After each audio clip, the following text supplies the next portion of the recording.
Good morning all of student of class 12।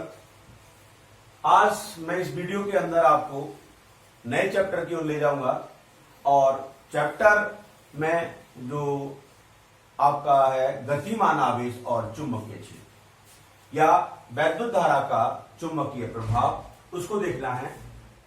जो आपका chapter है उसका नाम है वैद्युत धारा का चुंबकीय प्रभाव।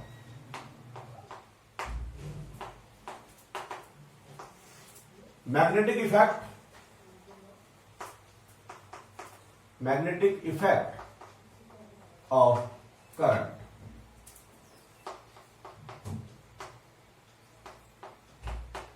Magnetic effect of current. तो सबसे पहले इसके अंदर हमें क्या करना है कि सबसे पहले हम जानना होगा कि व्हाट इज द मैग्नेट होती क्या है। तो देखिए मैं आपको थोड़ा इसका कॉन्सेप्ट बताता हूं कि मैग्नीशिया एक प्लेस हुआ है, उसमें एक ब्राउन कलर का, रेड ब्राउन कलर का एक स्टोन मिला था। वो स्टोन जो था वो जो आपके आयरन पीसेस थे, आयरन के छोटे छोटे टुकड़े थे, उनको वो अट्रैक्ट करता था। मैग्नीशिया में एक स्टोन मिला जो कि ब्राउन रेड कलर का था। उसकी प्रॉपर्टी थी कि वो छोटे छोटे जो आयरन के पीसेस होते हैं उनको अपनी ओर अट्रैक्ट करता था। वो क्या था? वो आपका आयरन का ऑक्साइड था, Fe3O4। वो आयरन का ऑक्साइड था।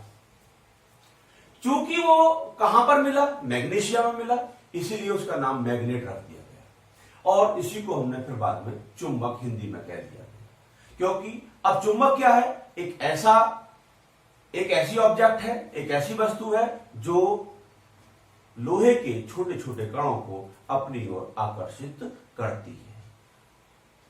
Which object attract the small pieces of iron is called magnet. ठीक है। अब मैग्नेट, कोई भी मैग्नेट होता है उसके दो पोल होते हैं। मैंने बताया कि मैग्नेट दो तरह के होते हैं, एक होता है नेचुरल मैग्नेट, एक होता है नेचुरल मैग्नेट, एक होता है आपका आर्टिफिशियल मैग्नेट। तो नेचुरल मैग्नेट तो यही है Fe3O4, ये नेचुरल मैग्नेट है जो हमें नेचर ने दिया है। इसके अलावा जो मैग्नेट होते हैं उनको हम आर्टिफिशियल बोल देते हैं। अब जो मैग्नेट होता है उसको कई तरह से हम साइज के अनुसार, उनके फिगर के अनुसार ले लेते हैं। जैसे बार मैग्नेट ऐसे होता है, ये बार मैग्नेट है। इसका दो पोल होते हैं हर मैग्नेट के, एक नॉर्थ होता है, एक साउथ होता है। नॉर्थ पोल और south pole. Single pole is not possible, single magnetic pole possible नहीं है। ठीक है। अब नॉर्थ और साउथ है, अब इसको हमने इसके पीस कर दिया, हमने दो पीस कर दिए, तो क्या होगा? ऑटोमेटिकली क्या होगा कि ये वाला जो यहां जो पोल बनेगा वो साउथ बन जाएगा, ये नॉर्थ। इसका मतलब क्या हुआ? इसका मतलब हुआ कि हम किसी भी मैग्नेट के कितने ही पीस क्यों ना कर दें, उसके अंदर पोल्स को हम फिनिश नहीं कर सकते। ठीक है। अब थोड़ा सा देखें, अगर सेम पोल हम, देखिए ये मैग्नेट है हमारे पास, दो मैग्नेट है, ये नॉर्थ है और ये साउथ है। एक दूसरी मैग्नेट और लेके आ रहा हूं मैं, ये साउथ है और ये नॉर्थ है। तो इनके बीच में क्या होगा? ये रिपल्सन होगा। इन दोनों के बीच में जो फोर्स होगा वो रिपल करेंगे दोनों को। अगर मैं क्या काम करता? अगर मैं एक साउथ और दूसरे को नॉर्थ लाता, ये नॉर्थ पोल है, तो क्या होता? इन दोनों के बीच में अट्रैक्शन होता, फिर ये अट्रैक्ट कर दे एक दूसरे को। बोलो, अट्रैक्ट करेंगे ये। इसका मतलब क्या होगा कि सेम पोल के बीच में रिपल्सन होता है और अपोजिट पोल के बीच में कैसा होता है? अट्रैक्शन होता है। अब देखिए, अगर हम कोई भी मैग्नेट है उसको हम उसके ग्रेविटेशन, मतलब जो सेंटर ऑफ ग्रेविटी से हम उसको सस्पेंडेड करते हैं, तो सदैव वो नॉर्थ साउथ डायरेक्शन में स्टे करती है ड्यू टू द अर्थ।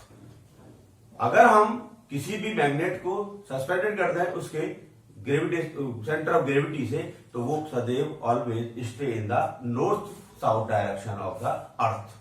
ये रीजन है कि अर्थ, ये रीजन किसका है? कि अर्थ मैग्नेट का। ये आगे पढ़ेंगे आप कि अर्थ के अंदर एक मैग्नेट है, उसके थ्रू ऐसा होता है। अब मेरा क्वेश्चन आगे चलता है। देखिए, अब मेरा जो तो टॉपिक है वो magnetic effect of A current. देखिए सबसे पहले अब अगर बात करें मैग्नेटिक फील्ड की, what is magnetic field? Magnetic field क्या होगा आप सुन लीजिए कि कोई भी मैग्नेट है, ये मैग्नेट है आपका, इस मैग्नेट के सराउंडिंग में, इस मैग्नेट के सराउंडिंग में एक ऐसा एरिया, इसके सराउंडिंग में एक ऐसा एरिया जहां पर कोई भी मैग्नेटिक निडल, ये मैग्नेटिक निडल है, इस मैग्नेटिक निडल पर एक फोर्स टॉर्क जिसे कहते हैं, टॉर्क एक्सपीरियंस करता है, इस पर एक टॉर्क अपना वर्क करता है, टॉर्क इस पर अप्लाई होता है, जिसके थ्रू ये जो मैग्नेटिक निडल है ये रोटेट करती है। रोटेट करने के बाद में मैग्नेटिक फील्ड की डायरेक्शन में क्या हो जाती है, कांस्टेंट हो जाती है। तो क्या है मैग्नेटिक फील्ड? क्या है देखिए, a field surrounding the magnet where any magnetic needle experiences a force और torque. Due to this torque this magnetic needle rotate and stay in the direction of magnetic field। Magnetic field हो जाएगा ये। तो अब देखिए आगे थोड़ा सा चलते हैं, एक साइंटिस्ट हुए हैं ऑस्टेड, ऑस्टेड ऐसे नाम लिखा जाता है, इंग्लिश में समझ लेंगे आप। ऑस्टेड का एक्सपेरिमेंट है, का प्रयोग, एक्सपेरिमेंट ऑफ ऑस्टेड। देखिए इसका रिजल्ट सुन लीजिए आप।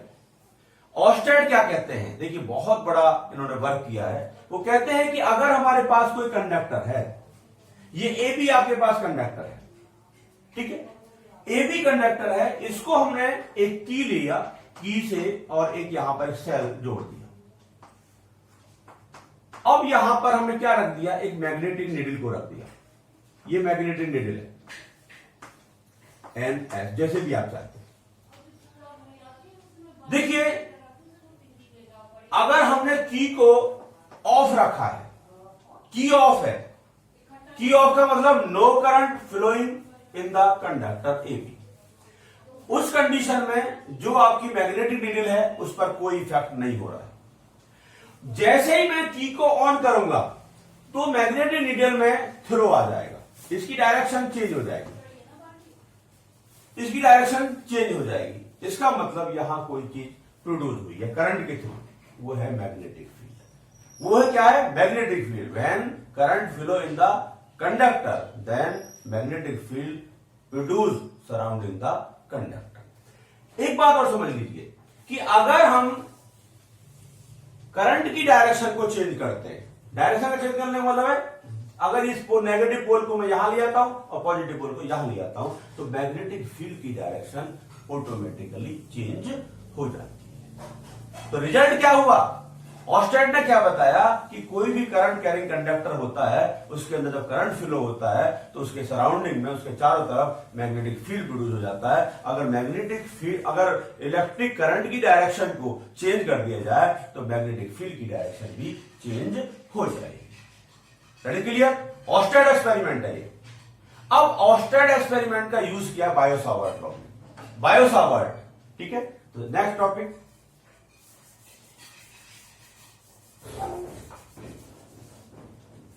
आपने पुरानी क्लासों में पढ़ा है, छोटी क्लासों में, बायो-सावर्ट, बायो-सावर्ट लॉ,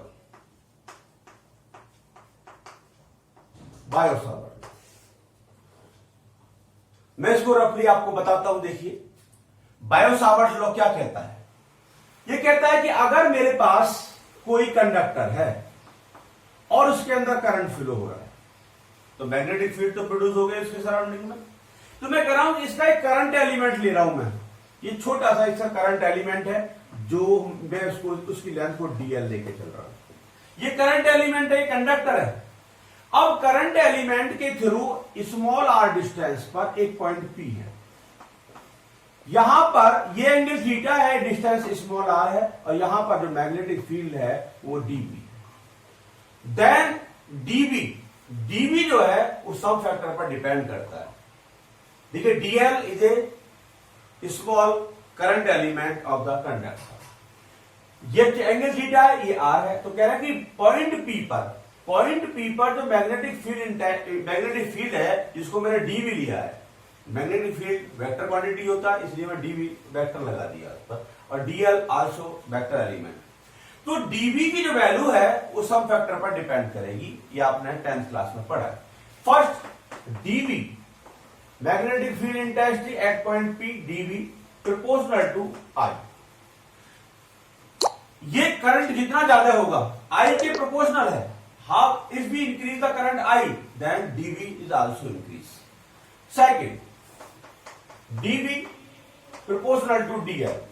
ये जो एरिया, ये जो आपका क्या कहते हैं करंट एलिमेंट है, इसकी वैल्यू जितनी ज्यादा होगी वही डीवी भी ज्यादा होगा। Third dV proportional to sine theta, जिस एंगल पर भी डिपेंड करता है। Fourth dV proportional to 1 upon r square, inversely proportional to square of r square.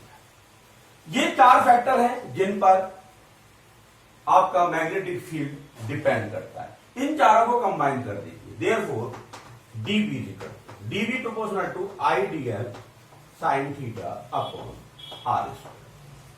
अब इस कांस्टेंट को हम यहां से हटाते हैं। अब देखिए इस प्रोपोर्शनल को हम यहां से हटा देंगे और कोई कांस्टेंट हम यूज कर लेंगे। तो therefore DV is equal to mu naught upon 4 pi I dl sine theta upon r square. This is the numerical form of Biot Savart law. Here mu naught upon 4 pi is equal to 10⁻⁷ newton upon ampere square. ये इसकी numerical value है।